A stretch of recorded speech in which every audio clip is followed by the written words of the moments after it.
Ulan? Magaga. Ah? Ano pa? Makakwan? Ulan na siya. Na.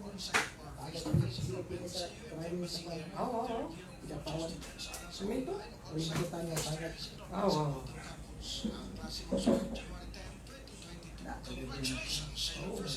Ano ulit buisan? Di ka, sa trading mo. Ay, Ang sabi ko pala. Ubay. live gusto ka lokal din ng mga idol ka Fans. para ka kami sulan.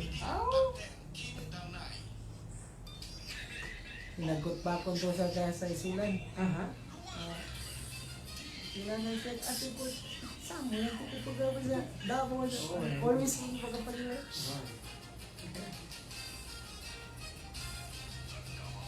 Nawala ko na makalayman, relax ako. Aha. Focus ako na. Ako, nagkabagsak ako sa online sa kuha kasi no. Sige, Kani ko ano to? daraja ko is 36, 250. Kani chef ka. Hindi, ko na si, ito nga ko. Hamza? Hindi, si, Ikaw Diyos? hindi, si, ito nga si, Kasimanan. Hindi ka pa. Nasa, Barnal di Kyle ko arang, taalin niya to. Sino nga lang? Grabe ka na? Si, Ika-mute ka mo. di ako. Nilay ko. Didi ka na.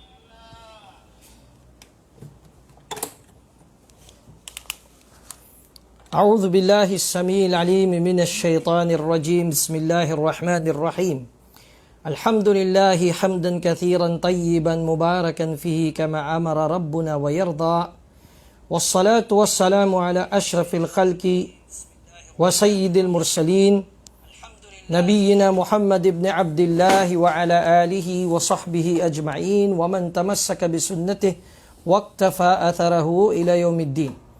Mga kapatid, sa pananampalatayang Islam, mga minamahal ni Allah subhanahu wa ta'ala, kami po ay bumabati sa inyo ng pagbating itinuro sa atin ng mahal na propeta Muhammad sallallahu alaihi wasallam. Assalamu alaikum wa rahmatullahi wa barakatuh. At magandang hapon at maligayang pagsubaybay sa lahat ng ating mga taga-subaybay ngayon. Dito man sa ating himpilan sa DXUM 819 kHz sa dahil ninyong mga radyo at dito rin sa live natin sa page nating Sheikh Abdurrahman Kadiraw. At ang salam ko dito sa aking kasama ngayon na hindi nakauwi pa agad-agad dahil sa malakas na ulan, si Sheikh Nasruddin Maulana. Yan ay hindi naman ito kamag-anak ni Ustad Khatibin Maulana kasi kapilido sila. Kapilido lang. Alhamdulillah. Sabi ko sa kanya, baka gusto niya ditong sumali, ay pwedeng-pwede. Inshallah ta'ala. No, topic ko lang ito ang aking topic ngayon dito. Minamahal natin ang mga ustad natin na ito, rain or shine. Sila ay nagdada'wa lillahi tabaraka wa ta'ala. Tayo po ay nasa ikasampung araw na ng Jumada al-Awwal. Nasa ika-15 tayo ng Disyembre 2021. At subhanallah, ang lakas ng ulan, ating dua kay Allah Ta'ala, Allahumma hawalayna wala alayna. Yan ang dua ng Rasul sallallahu alaihi wasallam kapag ang ulan ay malakas na mayroon ng kasamang hanging habagat, ay nagdudua siya na sana ay ibaling mo ito palayo sa amin na hindi ito maging masama para sa amin. At ito ilagay mo ya Allah sa mga pananim at sa aming mga lupain nang sa gayon ay maging bitamina ito ng aming mga pananim. Alhamdulillahi Rabbil Alamin. Pasalamat tayo kay Allah Ta'ala sa mga panahong ito. May mga kapatid tayo na medyo delikado sa kanila ang kanilang kinaroroonan, no? Nasa landslide, nasa mga dalangin natin kay Allah na sana ay maging banayad sa kanila ang mga pagkakataong ito at nawa ay maligtasan nila o malagpasan nila anuman ang mga pagsubok sa kanila. Muli mga minamahal naming mga taga-subaybay, salam sa ating 48 online on the spot viewers mula sa iba't ibang mga lugar. Kasama na dyan si Limuel Udin ng Sirawan, si Momar Kinjio Bentaib ng Batumilong, si Brother Rashid Fabre ng Pasig City yata ito, Jennifer Paulino ng Digo City, si City Aliani Ombas Gupio, Brother Ashari Alfashi, si Jack Maris ng Soksargen, si Brother Isa Ugali ng Laguna yata ito si Brother Isa, si Muhammad bin Ahmad ng Tuka Nalipaw Masapano. Mashallah, si Patrick Evaristo ng saan ba to si Patrick Evaristo? Sa may Ilocos yata, parang lolo niya yata ito si Khalid Evaristo. Oh, lolo niya. Si yung may libro, si Idris Tijaros ng Dato Abdul Dadia Panabo City, si Professor Afghani Alonto, si Janaymir Minfiah, si Sensei Ragos ng Manila, at ang iba pa sa kanila. So, hindi pa natin nababasa lahat kasi marami pa. At tuloy na tayo sa paksa natin dito sa kitab pa rin ni Sheikh Uthaymin rahimahullah na pinamagatang Al-Qawlul Mufid ala Kitab at-Tawhid. Ang pakinabang na komentaryo patungkol sa aklat ng Tawhid ni Sheikh Muhammad bin Abdul Wahhab rahimahullah. Nung nakalipas ay nakuha natin o natalakay natin na ang Tawhid ayon sa mga mutakallimin, ayon sa mga ahlul falsafa. Sino ang mga mutakallimin? Mu'tazila, Maturidiyya, Asy'ariyya, Jubaiyya, Kullabiyya. Lahat ng iyan ay naniniwala na ang pakahulugan di umano ng la ilaha illallah ay la qadira ala al-ikhtira'i illallah. Wala daw ibang may kakayanan sa ikhtira' o sa paglikha, no? Ay maliban lamang kay Allah Ta'ala.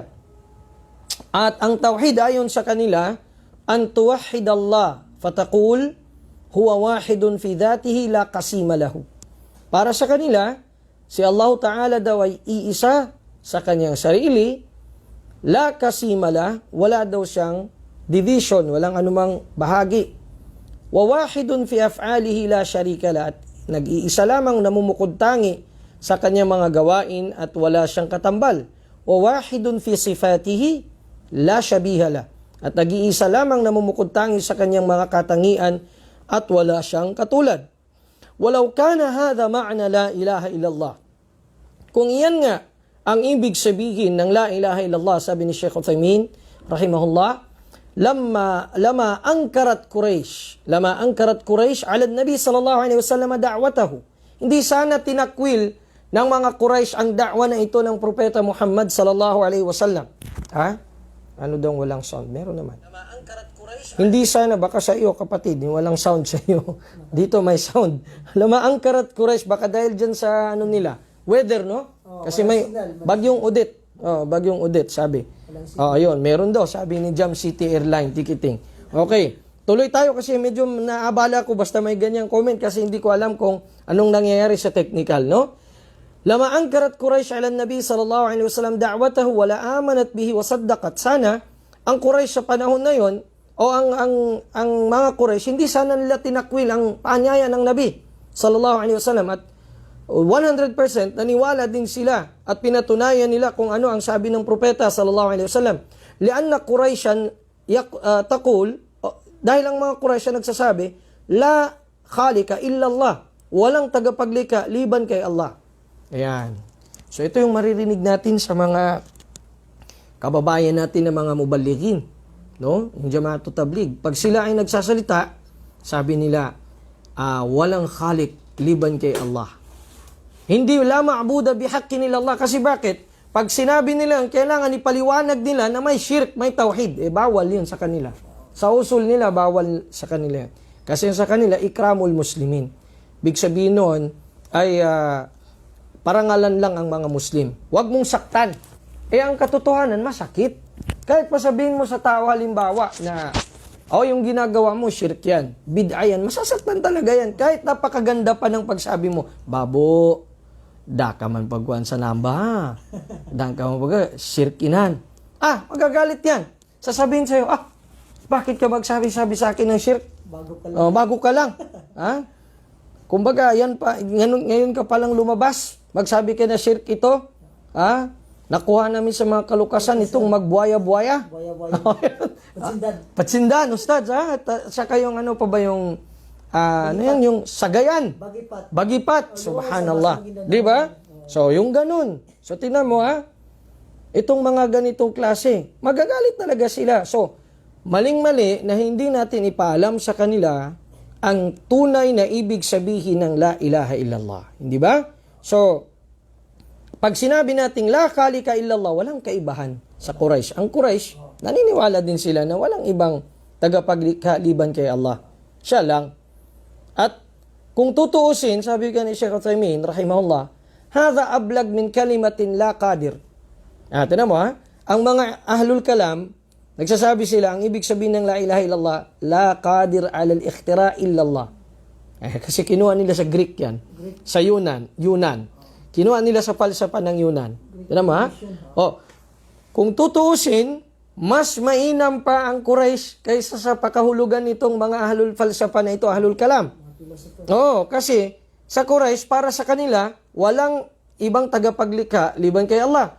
Ito naman sa kanila, walang may kakayanan sa pag-ikhtira o yung pagpasibol ng kahit ano, pag-imbento, liban kay Allah. Li'anna al-qadir, kasi ang sinabing may kakayanan, ang qadir, kad yaf'al wa kad la yaf'al. Pwedeng gumawa, pwedeng hindi gumawa.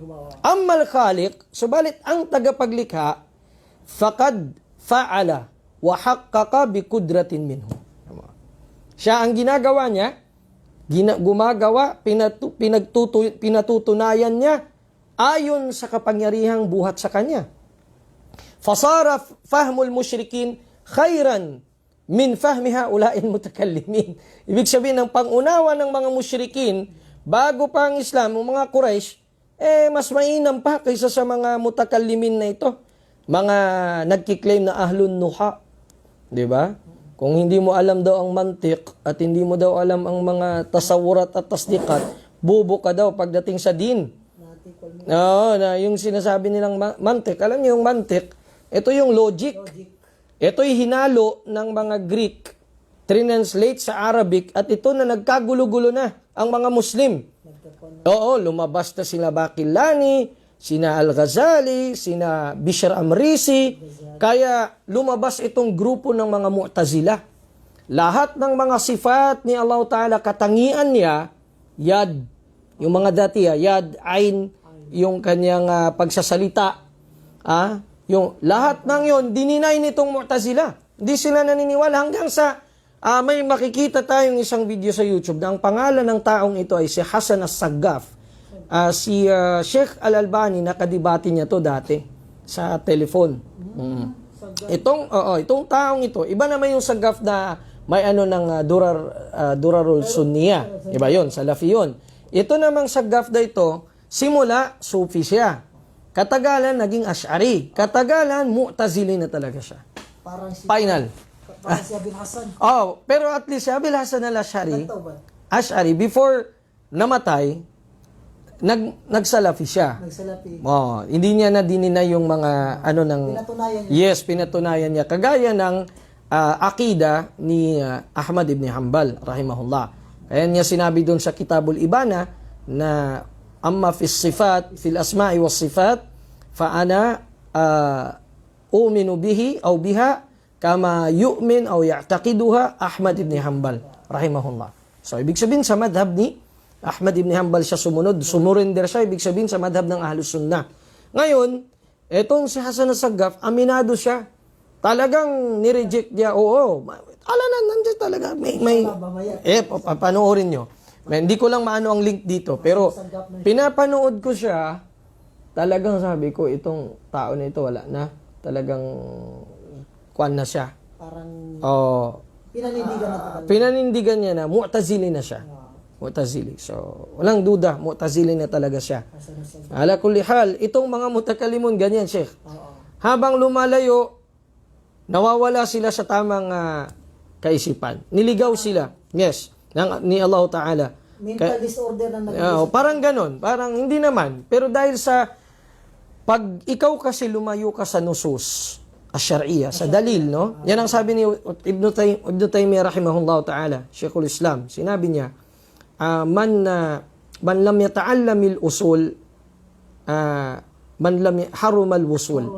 Pag sinong hindi mag-aral ng usul ng kanyang din, foundations, fundamentals, harumal wusul, hindi siya darating, hindi siya makakaabot. Hindi aabot. Sa gaya niya na maintindihan, yung faham. Hindi niya maabot. Wa man tarakat dalil, dallas sabil. Sino man ang iiwanan niyang dalil, maliligaw siya sa daan. Kasi pag wala ka ng dalil, halimbawa, imbento ka na. Sabihin mo, si Allah Ta'ala ay may kamay. May kamay. Sabi niya, hindi, kamay, kudra. Tapos, ang sabi ni Allah Subhanahu Wa Ta'ala, yadallahi mabsutatan. Dalawang kabos. Ibig sabihin, dalawa lang kapangyarihan niya. A'udhu billah. So, ay talagang, kumbaga ito ay pinaghalo-halo, fruit cocktail na klase ng akida. Samantala, kung iisipin natin, no, si Imam Abul Hasan al-Ash'ari, rahimahullah ta'ala. Bakit rahimahullah? Kasi nagtauba siya sa ending ng buhay niya. Yes. Ang unang tatay, ang unang nakaalaga sa kanya, stepfather niya, si Jubbai, na dating Mu'tazili.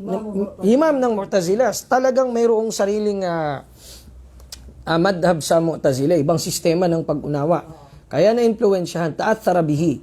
Pagkatapos noon, nung namatay yung stepfather niya na yon, lakin tarabbaha alay, doon siya natarbiya, doon siya lumaki, doon siya nasanay. Pagdating nung panahon na naging, tawag dito, naging imam na siya, so doon na, nag-formulate na siya.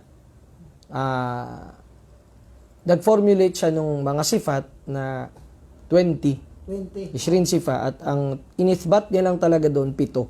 Yun na yung kwan. Ngayon na yun. Al-Qudra, was-sama, wal-basar. Hanggang sa, bago siya namatay, nagtauba siya. Si Imam Abul Hasan al-Ash'ari. Parang yung sa khutbah yung stad, no? Nagkhutbah pa siya. Yes, nagkhutbah pa siya. Diniklara niya. Diniklara niya sa khutbah. Yes, sa khutbah niya. Nagbayan siya. Nagbayan siya sa khutbah niya nung pag-iwan niya sa Mu'tazila. At nag-formulate na siya ng sarili niyang madhab na hindi niya naman tinawag na Asy'ariyah kasi siya na nga yun. Pero yung paniniwala niya, yun daw, ba'da tatabbu' al-istiqra, yun daw ang madhab ng Ahlus Sunnah. Pero, subhanallah, siya ay hindi tumama sa kanyang pag-research, pero sa bandang huli ay namatay siya sa tamang akida. Nasallallahu husnal khatimah, ganyan talaga. Taib, idan, ang tauhid na pinadala o daladala ng lahat ng mga propeta, o tauhidul hakiki, ang ibig sabihin nito, no, ay ma min ilahin hakikiyin yustahaqqu an yu'bad wa huwa Allah. Ibig sabihin, o illallah. Walang ibang Diyos na karapat dapat na alayan ng pagsamba, walang iba kundi si Allah Subhanahu wa Ta'ala. So meron tayong makikita ngayon na ang pag-meaning lang nila, at ang Saudi Arabia ngayon, nag-warn na sila tungkol sa jamaa na ito. Itong tayar ng Jama'atut Tabligh, no? Nag-warn na sila, talagang malakasan. Kung gaya ng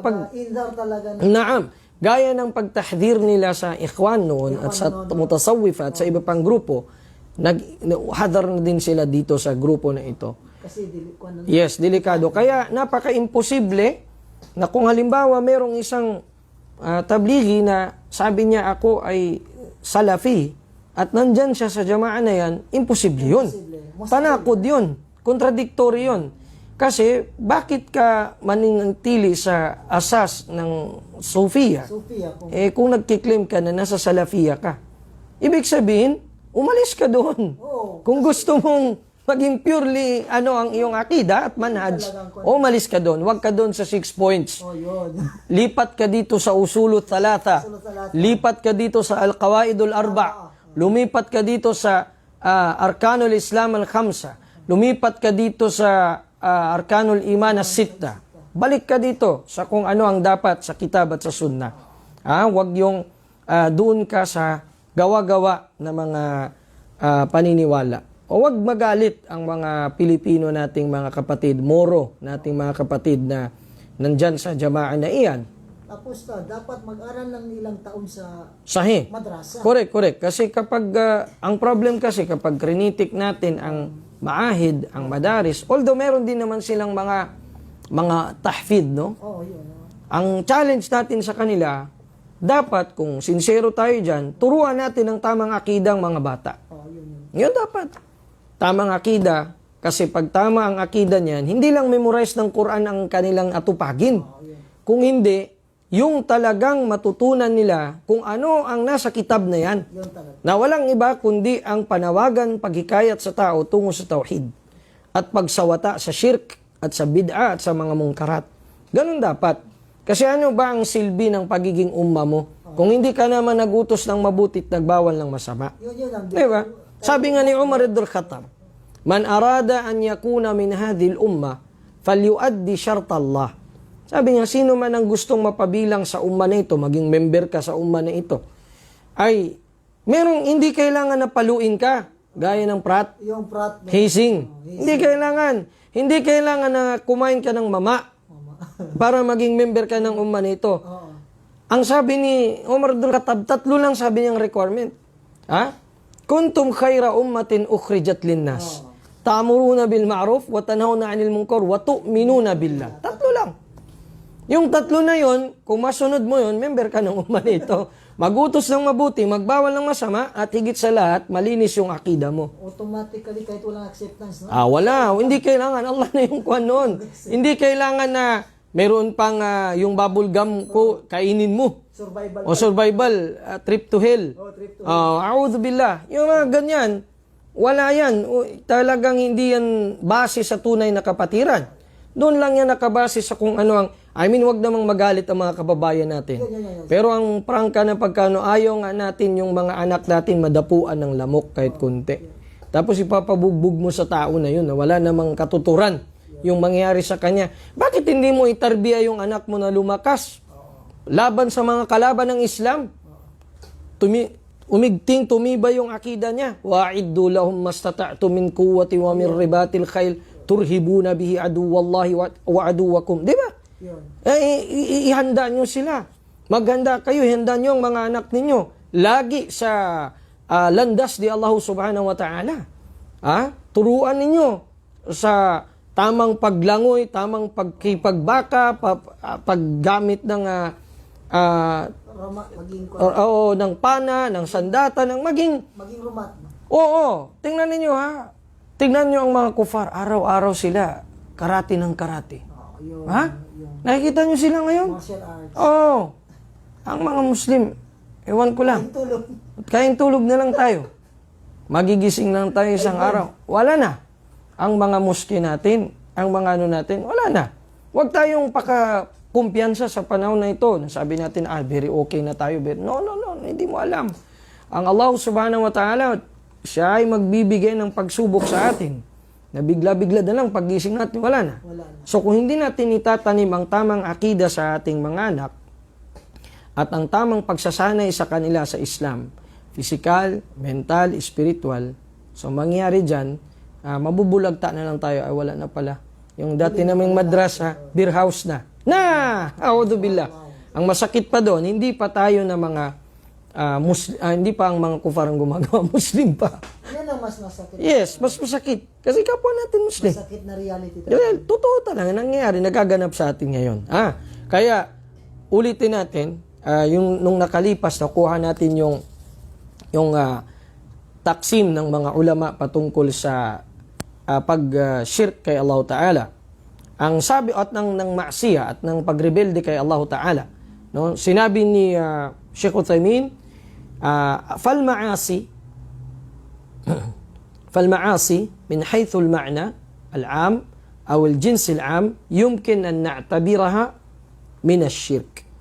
Ang maasi o yung pagsuway kay Allah Ta'ala, no? Pagsuway sa kanyang kautusan, ay maaari siyang kabilang sa mga tinatawag na bahagi siya ng shirk. Hindi siya shirk, pero bahagi siya, part siya ng tinatawag na shirk.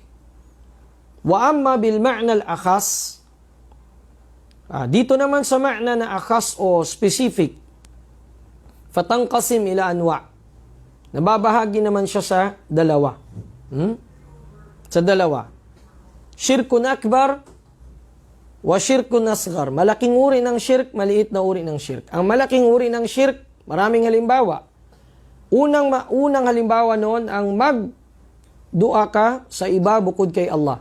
At maniwala ka na ang rizq o ang ang provision at lahat ay mula sa iba.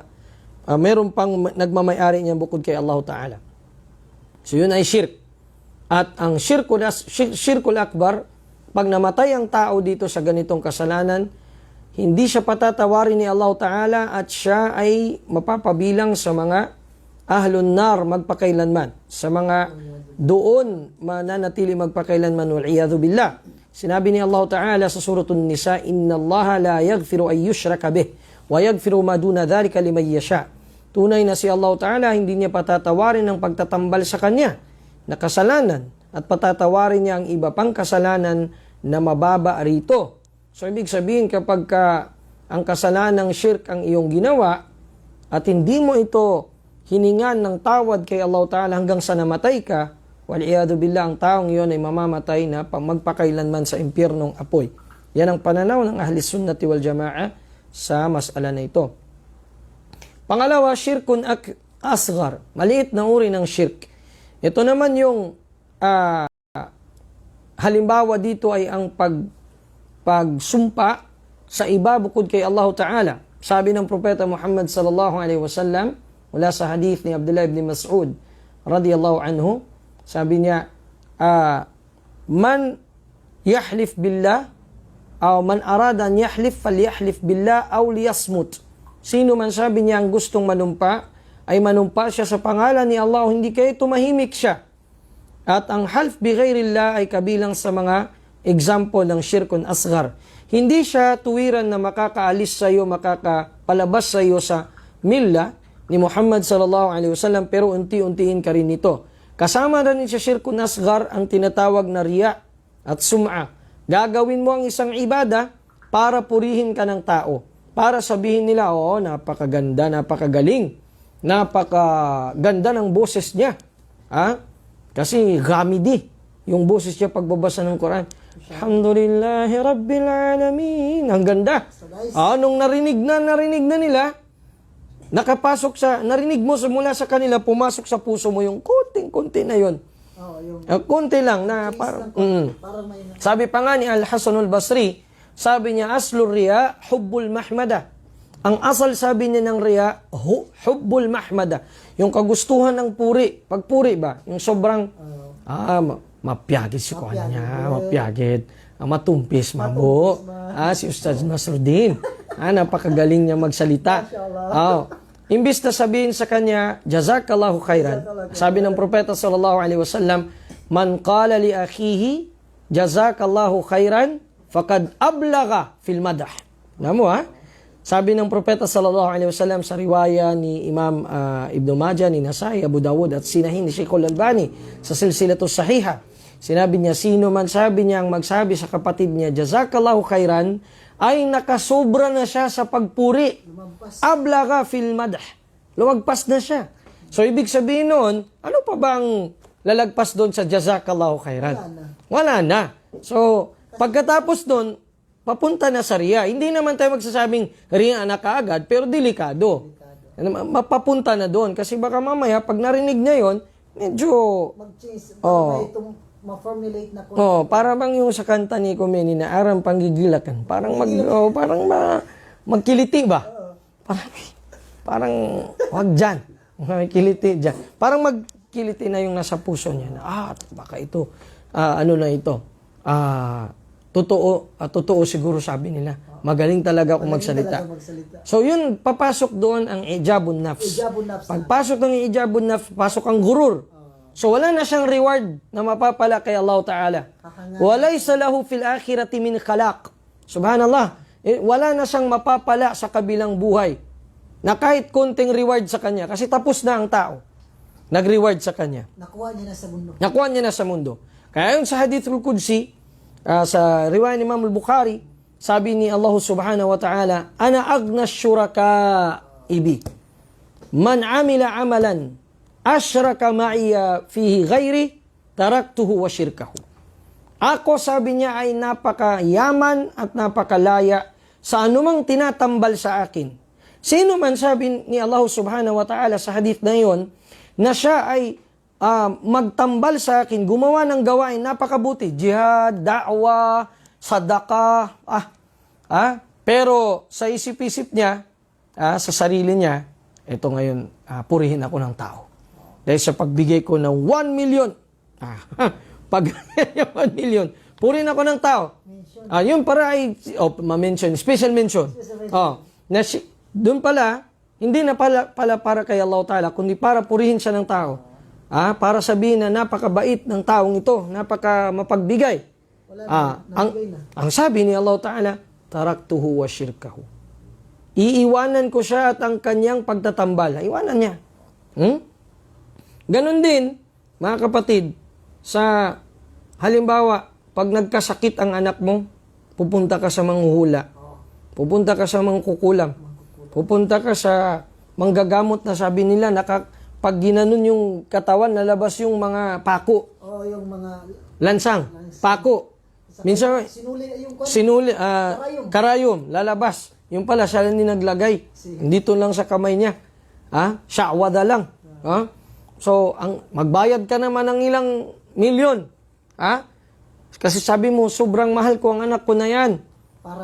Para lang, bakit di ka magpunta sa klaro, sa doktor? Tapos sa doktor. Siyempre. Kaya ka pupunta sa doktor na iyon, hindi mo naman sinabi, doktor, lahat-lahat ng aking pagtitiwala na sa iyo. Shirk din yun. Pero, magtitiwala ka kay Allah pagkatapos gumawa ka ng tamang asbab. Tamang paraan. Hindi yung maling paraan. Kasi ano bang magagawa nung manghuhula? Sasabihin niya, itong anak mo kinulam. Anong itsura ng nagkulam? Mahabang balbas, maliit, nakakupya. Maisip nung kwan, si Nasruddin yun. A'udhu billah.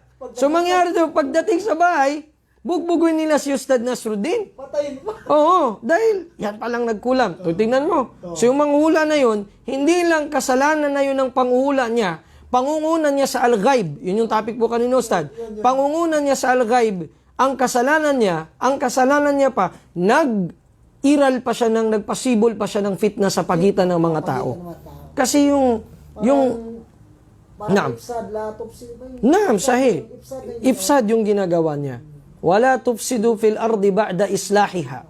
Yan. Matapos na naayos ang lupain, huwag kayong mag-spread ng kaguluhan. Yan ang gawain nitong mga mangkukulam manghula na ito. Kaya kung sino man ang mayroon pang ganyan hanggang ngayon at nakikinig kayo, hindi pa huli magtauba kay Allah Ta'ala. Ikaw ngayon, nakikinig, nanonood ka. Meron ka pang ganyang paniniwala, may anting-anting ka pa, itapon mo na yan. Sunugin mo na yan. Itapon mo yan, huwag kang maniwala dyan. Huwag mong paniwalaan na ilibing natin kasi basi makabusong tigin. Hindi. Araw-araw kang nabubusong dahil dyan. Araw-araw kang nagkakaroon ng dimala sa buhay mo dahil dyan. Kasi walang ibang panawagan ang mga anting-anting na yan, kundi maging timawa ka, maging dukha ka. Yan ang sabi ni Allah Ta'ala, "Asy-syaitanu ya'idukumul faqr wa ya'murukum bil fahsya wal munkar." Yan ang gusto ng syaitan.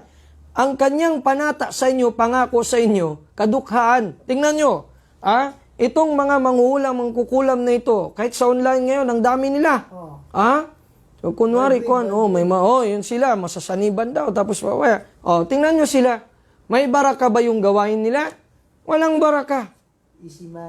Easy money, pero bigla ding easy na mawala.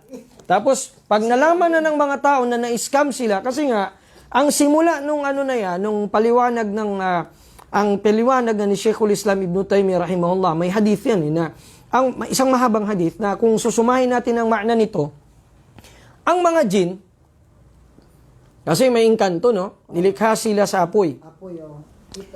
Silang lahat, Sheikh, ay aakyat doon sa hanggang sa marinig nila sa may Sidratul Muntaha. Marinig nila sa kalangitan. Hindi naman naabot sa Sidratul Muntaha, pero sa kalangitan. Na medyo maririnig nila ang announcement ni Allah Ta'ala sa mga malaika. Sa mga qadar, anong mangyayari. Pag marinig nila yon, at nakita sila, nahuli sila ng mga anghel, titirahin sila ng mga bituin. Nujum. Yun yung nasa Wala ko na zayan na sama. walakad zayyan, Wala ko na Zay- zayan na sama ad-dunya bimasabiha. Waja'alnaha rujuman lisyayatin. Ayun. Yun ang itong sama ng dunya, itong langit ng sanlibutan, ay pinalamutian namin, sabi ni Allah, ng masabih, ng mga lampara. Anong lampara yun? Waja'alnaha rujuman lisyayatin. At itong mga bituin na ito, itong parang mga lampara na ito, o kometa na ito ang pangtira namin sa mga shayatin, sa mga jin. So, wag kayong maniwala na yung pulling star mag-wish ka. bulalak. A'udhu billah, bulalakaw daw tapos mag-wish. Meteor garden. Magdua. A'udhu billah. Ay, shirk yun. Kaya ang Rasul sallallahu alaihi wasallam isang beses after ng Salatul Fajr, nagsalita siya. Sabi niya, kafara rijalun min ummati. Sabi niya, sabi niya, nagkufur sa aking mga umma sa panahong ito. Sabi niya, kafaru billah, sila ay nagkufur, nagdisbelieve kay Allah Ta'ala. Wa amanu bil kawakib. At sudun sila nanampalataya sa mga nuk o yung mga kawakib, yung mga bituin. So pag akyat nila doon, makikinig sila. Sa anong balita doon sa sama? Pagkatapos, pag nahuli sila, titirahin ng mga malaika ng bulalakaw. Pagbaba nila dito, pupunta na sila sa mga kaibigan nila. Na mga manghuhula, mga kuhan, mga arraf. Ang unang ibubulong nila, totoong balita. Kasi yun ang unang narinig nila sa mga malaika eh. Totoo. Saya sasabihin nung nagpahula, bunalge, dinan. Bantang bitbit talo na manghulan to ba? Sumatuan to. Ngayon, Ustad, sabi na, ang kumuha, naka-lalaki. Lalaki. Bukas, babae. Babae na naman. Kasi, pagka pangalawang punta mo, kasinungalingan na. Yun na. Yan ang pangalawa.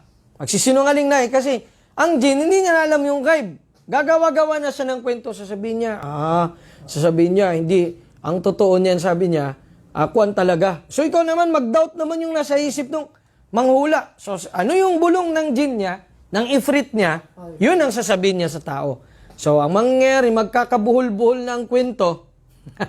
At iba na tuloy ang masususpek na nangdakaw o nagkulam. So, malaking fitna talaga. So, dapat iwanan natin yan, no? Mga taymanghud ko, bangsasog, sa amin ng mga tausog. Naku, pag may nawala sa bahay, relo, cellphone, analaw niya, matukita kan tuwan. Hituan ko niya to. Ipakita. Ibig sabihin, pahula natin.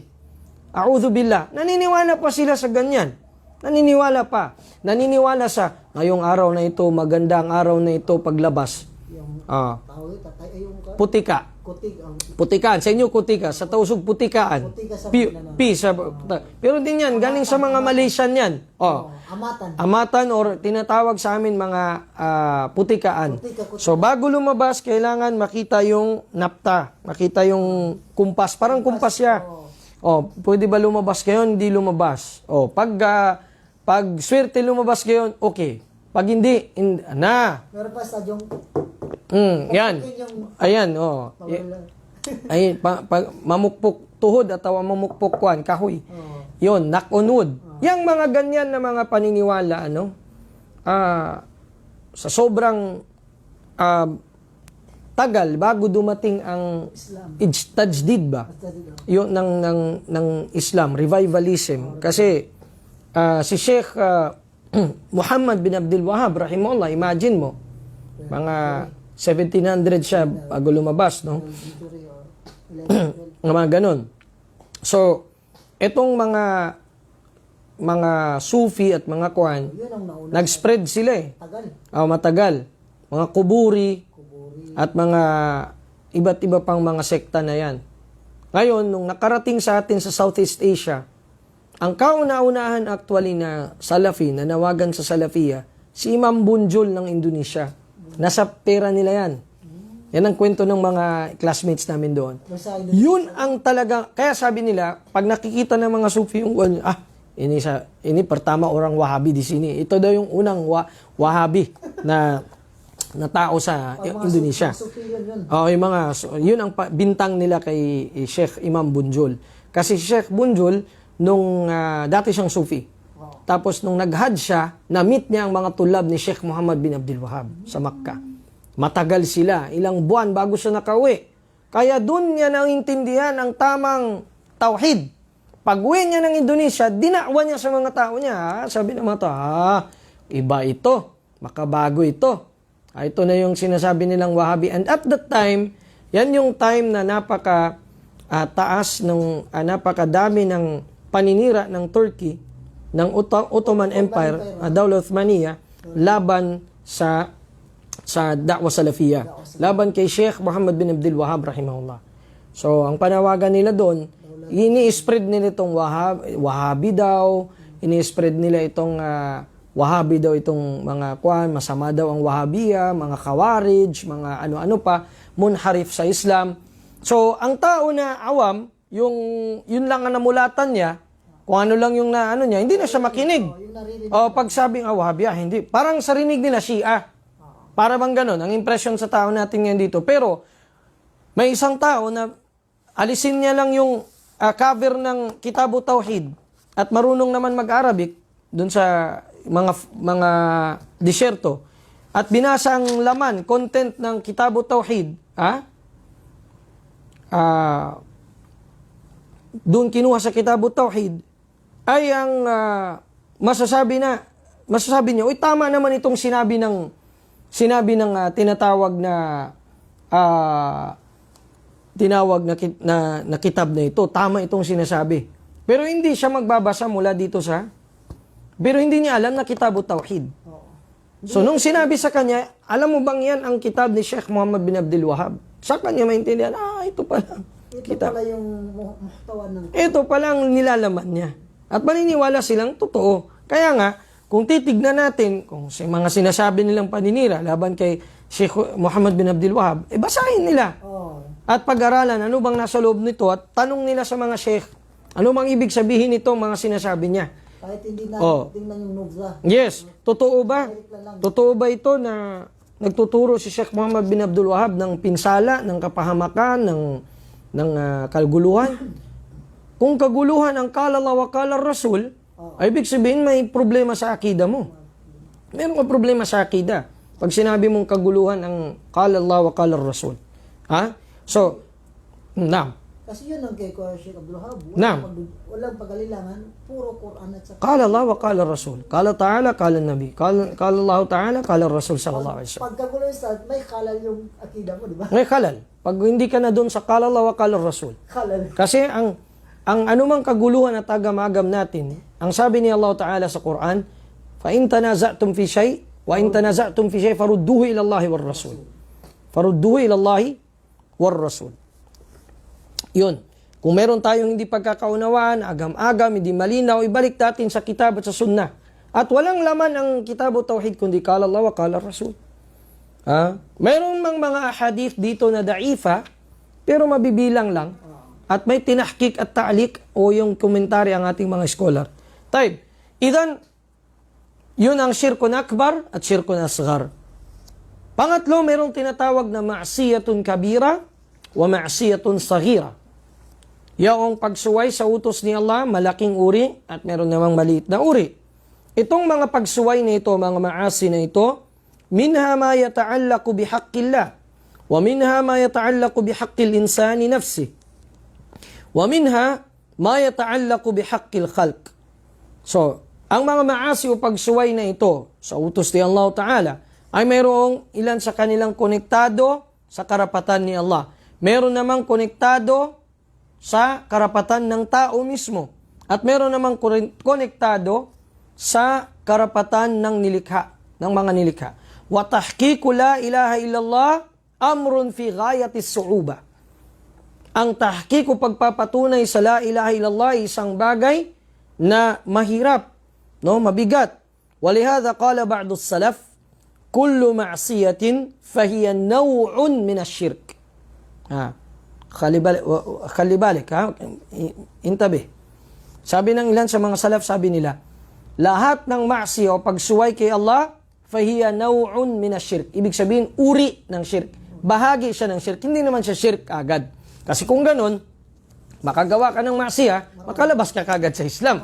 Hindi ganun. Pero, mayroon siyang katulad siya. Bakit? Dahil pag yung ma'siya, pagsuway mo sa kalooban ni Allah, pagsunod mo sa sariling pagnanasa mo. At sabi ni Allah Ta'ala sa Suratul Jathiyah, ang aya ay 23, Afara'ayta man ittakhadha ilahahu hawa. Hindi mo ba nakita o napagmasdan ng pagmalas si Muhammad sallallahu alaihi wasallam, yung taong ginawa ng Diyos ang pagnanasa niya. Wa qala ba'du salaf, ang iba naman sa mga salafus salih nagsabi, ma jahadtu nafsi ala shay'in mujahadatuha ala al-ikhlas. Subhanallah. Ibig sabihin, hindi ko sabi niya pinagpunyagi. Hindi ko sabi niya hindi ako nakibaka sa aking sarili ng isang bagay na mas hihigit pa kaysa sa ikhlas o pagiging sincero kay Allah Ta'ala. Wala ya'rifu hadha illa al-mu'min. At walang nakakakilala nito, nakakaalam nito liban lamang sa mananampalataya. Amma ghayrul mu'min, fala yujahidu nafsahu 'ala al-ikhlas. Ang hindi mananampalataya ay hindi niya yan pipilitin ang sarili niyang maging sincero kay Allah.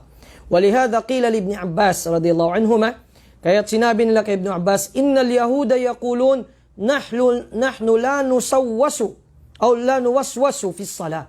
La nuwaswasu fi salah. Ang mga Hudyo daw ay hindi sila, sabi nila hindi kami nadidisturbo na abala sa pagsasala. Qala, sabi ni Ibn Abbas, fama yasna'u syaitan biqalbin kharib. Ano pa ba ang gagawin ni Satanas sa sirang puso? Sira ng akida nun eh. Ano pang gagawin ni syaitan dyan? Fasyaitanu la ya'ti liyukharrib al-mahdum. Walakin ya'ti liyukharrib al-ma'mur. Si syaitan hindi siya lalapit para sirain ang sira na o wasakin ang wasak na. Darating siya para sirain ang nakatayo, ang naka-establish. Walihada lamma syukiya ila nabi sallallahu alayhi wa sallam an ar-rajul yajid fi nafsihi ma yasta'zimu an yutakallama bih. Qala wajadtum dhalik? Qalu na'am. Qala dhaka sarihul iman. Nang mayroong nag-complain sa Nabi Muhammad sallallahu alayhi wa sallam, nag-complain na ang isang tao, isang lalaki, nakita niya sa kanyang sarili, ang isang bagay, sabi niya na, yusta'adam an yutakallama bih. Para bang isang bagay na hindi niya maipaliwanag na dakila kung ito ay kanyang sasabihin. Hindi niya ma-express. Sabi ng propeta, wajadtum dhalik? Natagpuan niyo ba ito? Qalu, sabi ng mga sahaba, na'am. Sabi ng propeta, dhaka sarihul iman. Ay anna dhaka huwal alamatul bayyina ala anna imanakum sarih liannahu warada alayhi wala yarid illa ala qalbin sahihin khalis. Ibig sabihin, yaon ay ang pinakamalinaw na katibayan ng pananampalataya sapagkat yun ay sagisag na matibay at malinaw na ang inyong pananampalataya ay tunay, sincero kay Allah Ta'ala sapagkat hindi ito magaganap sa inyo liban na lamang o magaganap liban na lamang kung ang puso ninyo ay malusog, nasa tamang kondisyon at khalis o sincero kay Allah Ta'ala. Qauluhu, sinabi naman ni Sheikh Muhammad bin Abdul Wahhab, man syahida an la ilaha illallah, ay ibig sabihin ito syartiya itong man. At ang jawabu syart, adkhalahu Allahul jannah, nam adkhalahu Allahul jannah ala ma kana min al-amal. Ibig sabihin, sino man ang sumaksi na walang ibang Diyos na marapat sambahin maliban kay Allah, sa puso niya, sa salita at sa gawa niya, ay ibig sabihin nito, ay papapasukin siya ni Allah sa paraiso ayon sa amal na kanyang ginawa. Wasyahada, at ang syahada, hiya al-i'tirafu bil lisan. Ito yung pagkilala sa dila. Wal i'tiqadu bil qalb, at paniniwala ng puso. Wat tasdiqu bil jawarih, at pinatutunayan ng ating mga katawan, ng mga kinikilos ng parte ng ating katawan.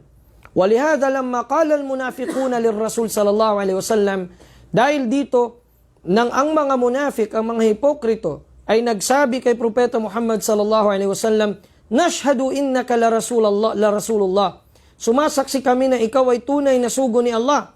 Wa hadhihi jumlatun muakkadatun bi thalathi muakkidat. Ash-shahada wa in wa lam. Kadzabahumullahu biqawlihi wallahu ya'lamu innaka la rasuluh wallahu yashhadu innal munafiqina lakadhibun. Ito ay pinatunayan, kinumpirma, pinagtibay ng tatlong muakkidat. Ash-shahada, nashhad. Innaka, inna. La rasul, lam. Pero pinasinungalingan sila ni Allah. Bakit? Sinabi ni Allah, wallahu ya'lam. Alam ni Allah na ikaw ay propeta niya, sugo niya. At sumasaksi si Allah na tunay na ang mga hipokrito, ang mga munafikun, ay mga sinungaling.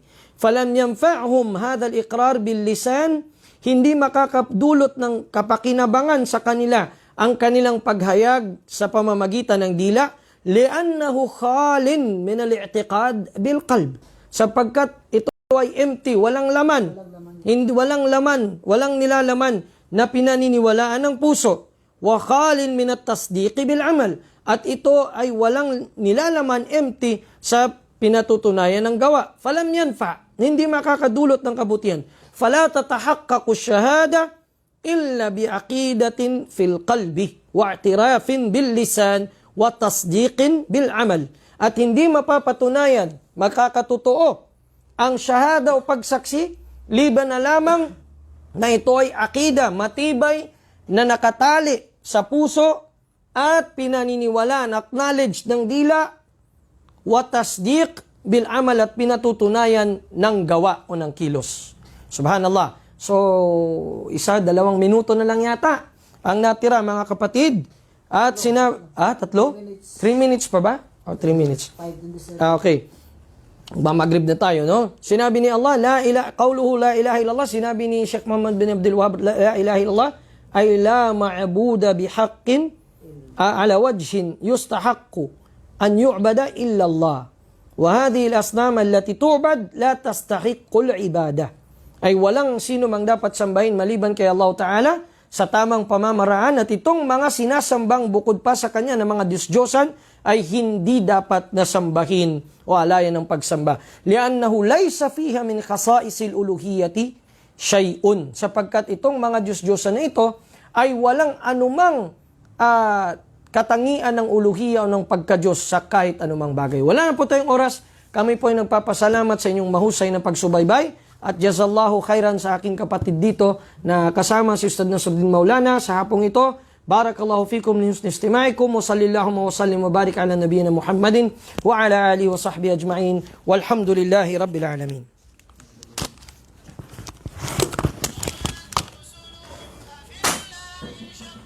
Pagtara kita. Jazakallah. Why, operahan balik yan yung gaman ko. Oh, biyan? Sa panahon, nakikinanglan sa tao ang lingkod ng immune system. Ando ka po